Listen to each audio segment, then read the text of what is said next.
presentación de luxación anterior de hombro. Bueno, luxación glenohumeral en lo general, ¿no? Pero pues habíamos quedado por ahí que lo más común son las luxaciones anteriores, el 90%, solo un 10% se van a correlacionar con luxaciones posteriores. Y no recuerdo si lo mencioné o si no lo mencioné, pero ¿cuáles son las que se van a correlacionar con luxaciones posteriores?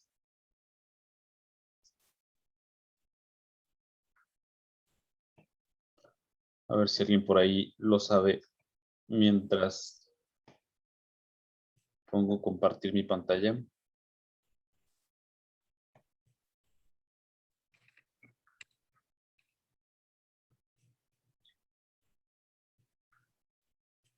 ¿Ya están viendo mi pantalla? Sí. Bueno, ok. Entonces, ¿alguien tiene por ahí el dato de en qué situaciones, en qué pacientes, en qué cuadros vamos a sospechar de luxaciones posteriores? Por ahí, ¿no? El paciente tenía el hombro en aducción, ¿no? Pues que realmente el mecanismo, recordemos que el mecanismo predominante en el mecanismo de luxación es un miembro superior, un hombro en abducción y quizás en rotación externa, ¿no? Rotación interna y la aducción es la posición de seguridad. Bueno, yo vi que el paciente no puede hacer una rotación pues externa. En una luxación posterior, pues realmente en lo general en las luxaciones el paciente tiene la misma posición antálgica. Nosotros podríamos saberlo si es anterior o posterior a través de la radiografía, pero pues el cuadro clínico es muy similar. Incapacidad funcional, dolor, parálisis, deformidad, el signo de la charretera. El paciente se toma del antebrazo y se lo pega al tronco, no lo quiere mover, no quiere hacer ningún arco de movimiento, ni rotación externa ni interna. Pero bueno, en el interrogatorio valdría la pena que preguntemos si es un paciente que sufrió una descarga eléctrica. Son en esos casos en los que predominantemente tendremos una luxación posterior. En pacientes con una descarga eléctrica y eventualmente, ocasionalmente, mejor dicho, en pacientes con crisis convulsivas. Entonces ellos en las sacudidas, en las contracciones y los espasmos de cualquiera de estos dos mecanismos, crisis convulsivas o descargas eléctricas, son aquellos pacientes, son ese 10% de luxaciones posteriores que vamos a tener, ¿de acuerdo? Hablaba de que hay un tipo de terapia electroconvulsiva y que cuando no se administra por relajantes musculares, pues ya pasar la luxación posterior de hombro, creo. No estoy seguro. Bueno, la verdad es que no he escuchado de alguna terapia de esa naturaleza, pero pues me imagino que el mecanismo de trauma reproduce el mecanismo de trauma justamente del que hemos estado hablando. Exactamente. Entonces, la verdad que soy franco, nunca he escuchado de alguna terapia, no sé, en la especialidad de neurología o no sé, de medicina física y rehabilitación, fisioterapia, no sé, de qué naturaleza o de qué área podría resultar ese tipo de terapias o ese tipo de recursos terapéuticos. Pero bueno, si lo hubiera, seguramente que sí habría un riesgo alto de una luxación posterior, ¿no? Sí, pues. Ok, entonces, luxación posterior es sumamente rara. Radiográficamente no es fácil diferenciarlo. Espero no tardarme en toda la sesión. Si en el caso de que me tarde toda la sesión, por favor, ahí a ver si me pueden avisar cuando faltaran 5 minutos. Traté de ser lo más breve posible para que logremos comenzar la presentación correspondiente al día de hoy, pero si no, pues la continuaríamos el día de mañana, ¿no? La presentación de mañana, ¿no? Ok, entonces seguimos. Un hombro luxado hacia posterior, rotación externa, rotación del segmento proximal del húmero y el troquíter lo tendremos de frente, ¿de acuerdo? clínicamente la cavidad glenoidea estará vacía, pues clínicamente, pero con mayor razón, radiológicamente. Esta es una fotografía de una luxación posterior. Observemos cómo la cabeza humeral protruye y se va justamente hacia la parte posterior, ¿no? Diferente a una luxación anterior en la que la cabeza humeral la tenemos cerca de la zona pectoral, cerca de la axila, porque la cabeza humeral se va hacia caudal, o sea, hacia abajo, y se va hacia anterior, pero una luxación posterior, observen ustedes cómo sigue permaneciendo en un nivel superior y del lado del omóplato. Entonces es importante esta imagen que se nos quede en la mente, una imagen clínica de una luxación posterior. Entonces, como decía en la diapositiva previa, ¿no? Podría confundirse con un hombro normal, podría confundirse con un hombro normal, pero la cavidad glenoidea va a aparecer vacía. Y si nos quedara duda, podemos pedir una proyección lateral como la que estamos observando en nuestra imagen de la derecha, y vamos a observar cómo la cavidad glenoidea se encuentra vacía, pero sobre todo lo que más nos va a orientar es observar cómo el complejo de clavícula y acromion se encuentran con un espacio mayor entre estos y la cabeza humeral, y se encuentran anteriores con respecto a la cabeza humeral. La cabeza humeral se encuentra hacia atrás, cuando deberían estar alineados en una imagen normal. Ese es el signo de bombillo o algo así. Ay, caray, Ah, no, de cono de helado. no había escuchado ese ¿No? epónimo, no lo había escuchado, ¿no? Quizás lo voy a investigar, pero bueno, hay que tomarlo en cuenta. Esto que tú dices hay que tomarlo en cuenta, ¿no? Si nosotros tuviéramos un epónimo para esto y una referencia mucho más fácil para la mnemotecnia o para recordarla, sería de mucha utilidad, ¿no? Entonces sí, lo vamos a... La verdad es que yo no lo había escuchado, pero sí tendría que documentarme al respecto, ¿de acuerdo? Muy bien por el aporte. Ok. ¿Recuerdan qué era lo que decía la diapositiva respecto a la radiografía? Que nuestro troquíter iba a aparentar quedar de frente hacia nosotros, ¿no? Recordemos, cavidad glenoidea vacía. Aumento en el espacio entre el acromion y la clavícula respecto a la cabeza humeral. Y nuestro troquíter va a quedar de frente a nosotros, porque como lo decía la diapositiva, vamos a tener una rotación anterior, una rotación interna de todo el miembro superior. Entonces, el troquíter que estaba lateral en una posición natural, lo tendremos hacia frente a nosotros. ¿De acuerdo?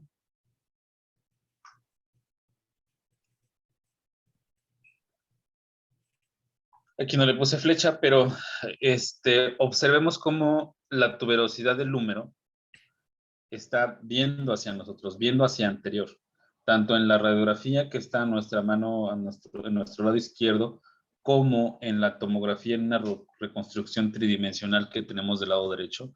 Vemos como el troquíter está mirando hacia nosotros, ¿de acuerdo? Cuando su posición normal debería de ser lateral, ¿de acuerdo?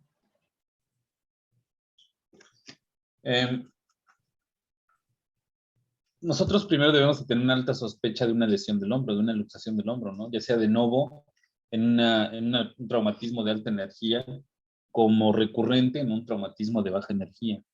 Pero siempre debemos de tener la alta sospecha de una luxación del hombro. Y ante la sospecha de la luxación del hombro, estos son los pasos a seguir, ¿no? Ya vimos signo de la charretera, incapacidad funcional, dolor, parálisis, deformidad. En el caso de la luxación posterior, la cabeza humeral estará protruyendo hacia el omóplato, hacia posterior.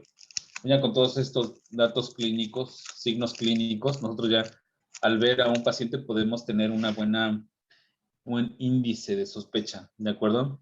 ¿Y qué es lo que debemos hacer? Paso 1, inmovilizarlo con un cabestrillo. Debemos de evaluar el estado neurológico del plexo braquial. Pues sí, tenemos que evaluar la función sensitiva y la función motora de todo el plexo braquial, de todo el miembro superior. tenemos que examinar que el paciente no tenga una parálisis secundaria, una rama del radial o del mediano o del cubital o de todo el plexo o de las raíces del plexo, que no haya paresias o parestesias. Hay que calmar el dolor del paciente. El paciente acudirá con nosotros por dolor, ¿no? Es por lo que van nosotros, los pacientes con nosotros a consulta en traumatología y ortopedia, un servicio de urgencias, pues van por dolor. Hay que atender ese punto como prioridad, hay que establecerlo como prioridad. Después de la inmovilización, de evaluar el estado neurológico del plexo braquial, de controlar el dolor con analgésicos, ahora sí tendremos a un paciente un poquito más cooperador para hacer las respectivas radiografías. Y una vez que tengamos las radiografías, correlacionaremos nuestra sospecha clínica con los hallazgos encontrados en la radiografía, estableceremos el diagnóstico y ahora sí estableceremos un plan definitivo.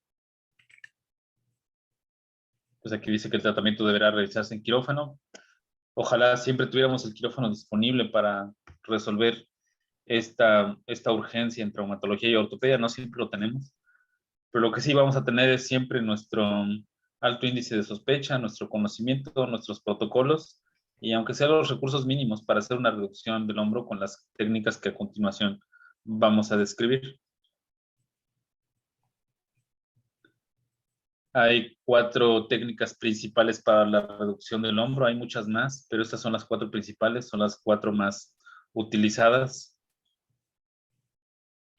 De todas ellas, la maniobra de Cocker para pacientes ancianos que tengan una calidad de hueso disminuida será la ideal, porque tienen poca masa muscular, poca resistencia, nos costará poquito trabajo reducir el hombro y a su vez nosotros debemos de cuidar no realizar mucha fuerza sobre la extremidad de un paciente de edad avanzada porque podríamos provocarle una fractura.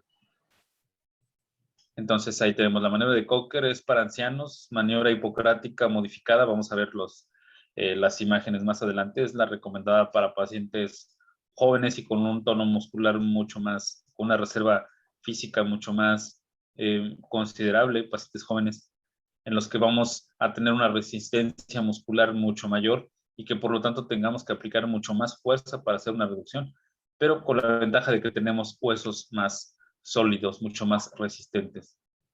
Y la maniobra de Stinson, que es una maniobra realmente, no sé, se me hace una técnica de lo más útil, de lo más inocua, de lo más resolutiva.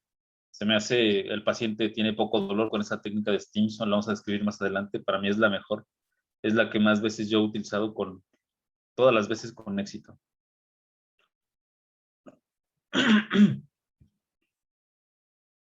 Bueno, se debe mantener tracción. El movimiento básico de la maniobra de Milch, vamos a verlo más adelante, es esta. Es una abducción progresiva del hombro con rotación externa, siempre manteniendo la tracción, siempre la extensión, la tracción para vencer el tono muscular del deltoides, de los pectorales y del bíceps y permitir que la cabeza humeral regrese a la glenoides. El principal impedimento de que la cabeza humeral regrese a la glenoides es la resistencia muscular. Por eso es que la tracción de todo el miembro superior en un sentido longitudinal es indispensable para esta maniobra. Una vez que hayamos hecho la tracción con no solo nosotros, necesitamos otros ayudantes, realizaremos una rotación externa, debe de ser gentil, es una maniobra que también está diseñada para pacientes ancianos ante el riesgo de que al hacer esta rotación externa podamos hacer una fractura del húmero. Esta es una ilustración. La maniobra de Milch es de las más antiguas. Tiene su antecedente de quizás, no sé, 1200 años antes de Cristo junto con la maniobra de Cocker.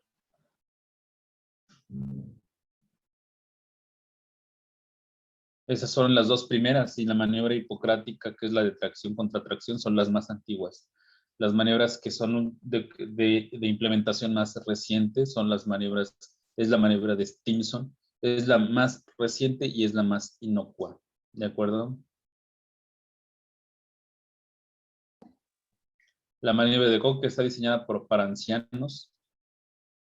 El paciente está en decúbito dorsal, o sea, está boca arriba, con abducción a 45 grados, se flexiona el cuadro a 90 y hacemos tracción muy gentil, muy suave, sostenida. Estamos ante un paciente anciano con fragilidad de los huesos. Es más frecuente de lo que pensamos provocar una fractura espiroidea del húmero con esta realización de la de Milch y la de Cocker. Una vez que hayamos logrado los 80 grados de rotación externa, entonces haremos abducción y hay que rotar medialmente el hombro. Generalmente se requieren de muchos intentos para lograr meter el hombro. Muchos intentos. Esta es una secuencia de cómo se realiza la maniobra de Cocker. ¿De acuerdo?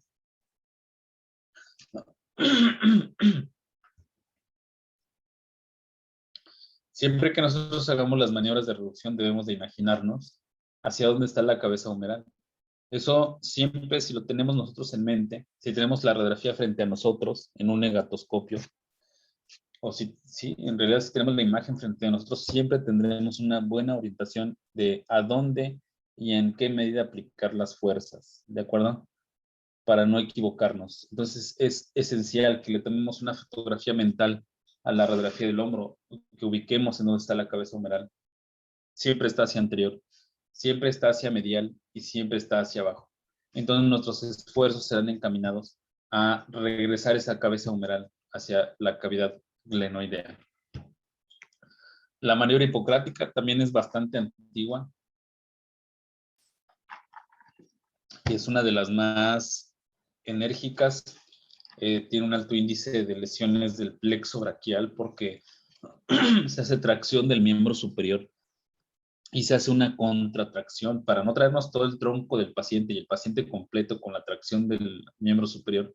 Usualmente se pone, o sea, sigue poniendo porque algunos siguen usando esta técnica, el pie en la axila del paciente, mientras con las manos y con el peso del cuerpo del médico, de quien esté realizando la reducción, hacemos una tracción con mucha fuerza de todo el miembro superior, mientras que con el pie nosotros empujamos la cabeza humeral hacia arriba y hacia la glenoides. Al mismo tiempo que hacemos una tracción, hacemos una contratracción con la punta del pie o con la planta del pie en la axila del paciente y hacemos una rotación interna. Recordemos que en la luxación anterior nuestro húmero estará con una rotación externa, por lo tanto la cabeza humeral está hacia anterior, ¿no? Entonces hacemos una rotación interna, ¿de acuerdo? Actualmente está en desuso por los riesgos que ocasiona. ¿Qué riesgos hay? Pues la lesión del plexo braquial el principal en este. No es tanto una fractura del húmero ciliar, pero el riesgo mayor es al poner la punta del pie en la axila y hacer una tracción del miembro superior, podemos provocar una lesión del plexo braquial. ¿De acuerdo? Esta es la imagen que les platicaba. Observen cómo el pie está en la axila, el facultativo está haciendo la tracción con todo el peso de su cuerpo mientras hace una contratracción con su pie, en este caso el pie izquierdo, ¿no? Hay una, hay una variante, una modificación a la maniobra hipocrática que suelen hacerlo los pacientes que por sí mismos reducen su hombro, generalmente pacientes que ya tienen luxaciones recurrentes y que ya han aprendido una técnica para reducirse a sí mismos. Bueno, se cuelgan ahí en una silla, en el respaldo de una silla y dejan caer su peso, ¿no? Tratando de reproducir este mismo mecanismo de tracción contra tracción con el respaldo de una silla. Esta es la maniobra hipocrática modificada. Requiere de 2 operadores, uno que haga la rotación externa y después rotación interna, mientras hace tracción del miembro superior, y el ayudante, en lugar de que el primer operador ponga la punta de su pie en la axila, el ayudante hace una tracción con una sábana, con una venda, ya lo vieron ustedes como en la ilustración, ¿no? Una tracción hacia cefálico. Esa es la contratracción para llevar la cabeza humeral a la cavidad glenoidea. Y esta es la que más yo les recomendaría. Todos la tenemos al alcance. No hace falta de hacer esfuerzo, no hace falta de tener gran potencia física o gran musculatura o gran peso corporal. La verdad es que no. Esta maniobra la puede hacer un solo operador, maniobra de Stimson. Aquí se usa para producir una luxación posterior, pero también perfectamente se puede hacer para una luxación anterior, ¿de acuerdo? El paciente en decúbito ventral, o sea, boca abajo, se le coloca un peso aproximado de 10 kilogramos en la muñeca, en el miembro superior. Entonces tenemos a nuestro paciente en una camilla, boca abajo, con un rosier o una almohada bajita debajo del hombro lastimado. El miembro superior del hombro lastimado colgará por debajo, a un lado del borde de la mesa. Y le colocaremos unas vendas o unas soluciones o un peso, unas pesas que equivalgan a 10 kilogramos. Y el paciente pues no tiene dolor o tiene muy poco dolor. Le invitamos al paciente a que respire tranquilo, que se relaje. A fin de cuentas lo que vamos a hacer es la contractura muscular, no es necesario aplicar mayor esfuerzo. Le dejamos colgado el brazo con su respectivo peso de 10 kilogramos debajo del borde de la mesa. Ahí lo tenemos. Esperaremos, dependiendo de la potencia muscular del paciente, dependiendo de la edad. Un paciente anciano se reducirá en 5 minutos o menos. Un paciente que lleve más tiempo luxado, que ya tenga una contractura muscular importante, o un masculino o femenino que haga actividad física de manera regular y que esté en una edad joven, tardará 10 a 15 minutos en reducirse, pero se reducirá solo sin necesidad de hacerlo sufrir y sin necesidad de que nosotros hagamos esfuerzo y con mucho menos riesgos de provocar lesiones del plexo braquial o fracturas del húmero, ¿de acuerdo? O del antebrazo. Esta es la maniobra de Stimson. Nos conviene también que a nuestro paciente le administremos, claro, los analgésicos, esté canalizado, que tenga menos dolor para que se pueda relajar. 60 miligramos de ketorolaco es lo recomendable, más 10 miligramos de diazepam, que actuaría como un relajante muscular, diazepam, ¿no? Diazepam, 10 miligramos, actúa como relajante muscular, como ansiolítico. Eso nos facilita muchísimo que nuestro paciente relaje sus músculos y se reduzca su hombro. Doc, ¿qué pasa si el paciente, no sé, practica pesas o tiene una masa muscular mayor? ¿De todos modos se usaría 10 kilos o más? De todas más es 10 kilos, 10 kilos, no hay más. Lo único que lo único que va a variar es el tiempo que esperaremos para su reducción espontánea, ¿no? Si con 10 kilos no hay reducción, ya sea porque sea un paciente con una masa muscular importante, con un paciente con demasiada contractura, porque ya lleve mucho tiempo. Hay algunos pacientes que llegan días después de haber sufrido la luxación, llegan días después al médico, no llegan luego, ya tienen una contractura muscular importante. Pues en ellos se tendrá que hacer una reducción abierta. En ellos, si no se reducen con las maniobras antes descritas o con la maniobra de Stimson, por el factor que fuera, entonces optaremos por una reducción abierta. Tenemos que abrir el hombro, tenemos que manualmente regresar la cabeza humeral a su sitio y volver a cerrar. Pero ya en quirófano, ya mediante una reducción abierta, ya no se va a poder hacer cerrada. Maniobra de Stimson. ¿Hay alguna duda acerca de la maniobra de Stimson o de alguna otra? No. Está todo más o menos claro, ¿verdad? Eso lo tenemos todos al alcance, todos al alcance. Si no tenemos una pesa, pues tenemos soluciones. Yo he utilizado soluciones de 1 litro, las amarro todas y estas las pongo en la muñeca, las amarro a su vez a la muñeca del paciente. 6, 7 soluciones, 10, las que fuera. Y la verdad es que de todas las veces que lo he hecho, todas he tenido resultados favorables. La que mencionamos, ¿no? La variante de la maniobra hipocrática en el respaldo de la silla, ¿no? El paciente pone la axila en el respaldo de la silla, emulando el mecanismo de la maniobra hipocrática, mientras que con un ayudante se hace tracción del miembro afectado. No siempre el paciente requiere de un ayudante. De hecho, en la mayoría de las ocasiones, el paciente mismo hace una variante de la maniobra hipocrática cuando ya tiene luxaciones recurrentes y cuando ya él mismo conoce la técnica para reducir su hombro, él mismo lo puede hacer en el respaldo de la silla sin necesidad de un ayudante. Después de una reducción cerrada, tenemos que colocar una inmovilización del hombro con un cabestrillo, pero mejor aún, con un inmovilizador del hombro. ¿Cuál es la diferencia? Que el cabestrillo, que es el de nuestro lado izquierdo, solamente inmoviliza el hombro o lo deja en reposo de manera parcial, pero un inmovilizador del hombro, que es el que tenemos en nuestro lado derecho, ya inmoviliza el hombro, le quita la carga y no permite, por ese cinturón que tiene adelante que une al brazo con el tronco, no permite la rotación ni permite la aducción ni abducción. Ese es el más efectivo. La inmovilización debemos de dejarla por 3 semanas, máximo 3 semanas, complementarlo con una analgesia, combinando un antiinflamatorio no esteroideo, puede ser un analgésico de acción central también como tramadol. Lo importante es controlar el dolor, ¿de acuerdo? Y después de eso el paciente debe de retirarse el cabestrillo y el inmovilizador y comenzar una movilización precoz con movimientos pendulares o canalizar a nuestro paciente a medicina de rehabilitación. Bueno, casi llegamos al final. Conclusiones.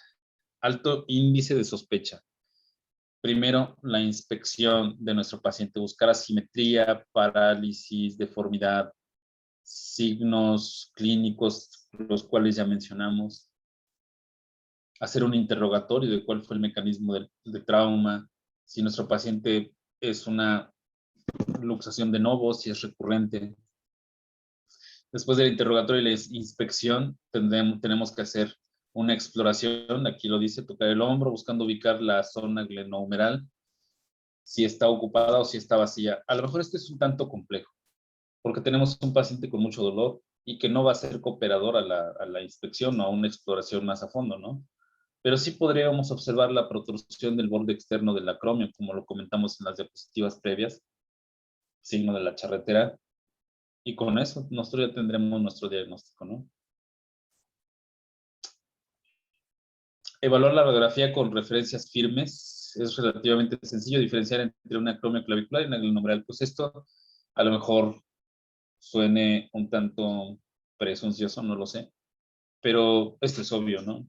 Después de las dos presentaciones que nosotros ya vimos, a nosotros ya nos resultaría obvio diferenciar una luxación acromio-clavicular de una glenohumeral, ¿no? Ya hablamos de los dos signos clínicos más representativos para característicos patognomónicos de cada una de las dos patologías, que si bien su mecanismo tiene cierta similitud, pero su presentación clínica será muy característica para cada una de las dos patologías, ¿de acuerdo? Las dos son luxaciones de la cintura escapular, las dos suelen ser traumáticas, las dos son más frecuentes en el sexo masculino, sin embargo, tienen sus variantes, sus presentaciones clínicas muy características con signos muy representativos, ¿de acuerdo? Diferencias significativas en el tratamiento, pues en realidad hay diferencias y hay coincidencias, ¿no? Una de las coincidencias será lo que dijimos, ¿no? La inmovilización, el uso de antiinflamatorios, buscar la movilización precoz. La única diferencia es que en la acromio clavicular, recordemos, a partir del grado 3, la mayoría de las veces se buscará un método quirúrgico para su tratamiento, pero en la glenohumeral, lo acabamos de decir, todas se tratarán de manera cerrada, a menos que haya una reducción imposible, aún con todas las técnicas de reducción cerrada. Volviendo a enfocarnos en la luxación glenohumeral, ahí no termina el seguimiento. Siempre que un paciente tenga una luxación glenohumeral, ya sea de novo o ya sea recurrente, esto que acabamos de describir o de lo que acabamos de hablar es tan solo el inicio del tratamiento, es el manejo de urgencia, pero más allá de eso tenemos nosotros que canalizar al paciente a traumatología y ortopedia, o bien nosotros darle un seguimiento para vigilar. Recordemos que las luxaciones de hombro dejan secuelas, ¿no? Algunas veces, ¿no? Dejan secuelas como ruptura del rodete glenoideo, una lesión de Bankart, ¿no? Así se le llama, una ruptura del rodete glenoideo. El rodete glenoideo es lo que le da soporte estabilidad a la cabeza humeral sobre la glenoides. El rodete glenoideo es lo que aumenta la profundidad de la glenoides con el propósito de aumentar la estabilidad de la articulación del hombro. Se luxa el hombro, entonces puede desgarrar el rodete glenoideo y eso hace que tengamos un hombro inestable como secuela, ¿no? Entonces, más allá es volver a explorar al paciente, explorar los signos que nos digan que hay dolor residual, que hay recidivancia de la luxación, por ejemplo, y tomar, por ejemplo, quizás una resonancia magnética, que es la que nos va a decir si tenemos una lesión a nivel del rodete glenoideo, ¿de acuerdo? Otra lesión de característica de una luxación del hombro es la lesión de Hill-Sachs. Esto es que la cabeza humeral se impacta sobre el borde óseo de la glenoides y la glenoides deja una muesca en la cabeza humeral. Es tan dura la glenoides y la cabeza humeral tan porosa que el borde de la glenoides, al tener un filo, vamos a decirlo así, se encaja en la cabeza humeral y le deja una muesca. Eso se llama lesión de Hill-Sachs. Es una de las secuelas de la luxación glenohumeral. Y otra de las secuelas o lesiones asociadas de la luxación glenohumeral es la fractura por avulsión del troquíter, que es la tuberosidad en donde está insertado el supraespinoso. Entonces, no es nada raro encontrar que un paciente que tiene el hombro luxado se le ha arrancado el troquíter gracias a que el supraespinoso lo avulsionó, que es el supraespinoso está insertado en el troquíter, lo arranca, y eso lo podemos ver perfectamente en una radiografía. Es una lesión asociada muchas veces a la luxación glenohumeral. ¿De acuerdo? Bueno, hasta aquí, ¿alguna pregunta? ¿Algún comentario? Doc, había también había una luxación inferior, ¿no? También del hombro. Sí, es la menos frecuente. Recordemos que la luxación más frecuente es la anterior y es la subacromial. Pero el hombro, al ser es una articulación grande y al tener poca superficie de soporte de la cabeza humeral ante la glenoides, se puede luxar en cualquier sentido, ¿no? Posterior, inferior, anterosuperior, posterior inferior o superior. ¿De acuerdo? En realidad es algo que nosotros siempre debemos de tener en mente, que no existe una regla general en medicina para, hasta donde yo sé, ningún padecimiento, y que debemos de sospechar cualquier cosa en cualquier paciente. Nos sirve de mucho, nos ahorra mucho los planteamientos diagnósticos o terapéuticos, principalmente diagnósticos, nos ahorra mucho esa herramienta que nos dice que lo más sencillo, lo menos grave siempre será lo más frecuente, ¿no? Es una herramienta que nos sirve mucho en medicina, pero eso no debe de cerrarnos a ninguna posibilidad. Si bien, como lo dijimos, el 90% de los casos de luxación del hombro será anterior y podremos hacer una búsqueda dirigida hacia una luxación anterior, eso no nos debe de cerrar la posibilidad de que estemos ante una luxación posterior también. Y las posteriores habíamos dicho que la posterior superior es la más frecuente, pero también podemos tener una posterior inferior, o podemos tener una antero superior, una antero inferior. Cualquier posibilidad está ahí latente. Y para eso precisamente son los estudios de imagen. Muy bien. ¿Alguien que quiera comentar algo? ¿Alguna duda que tengan?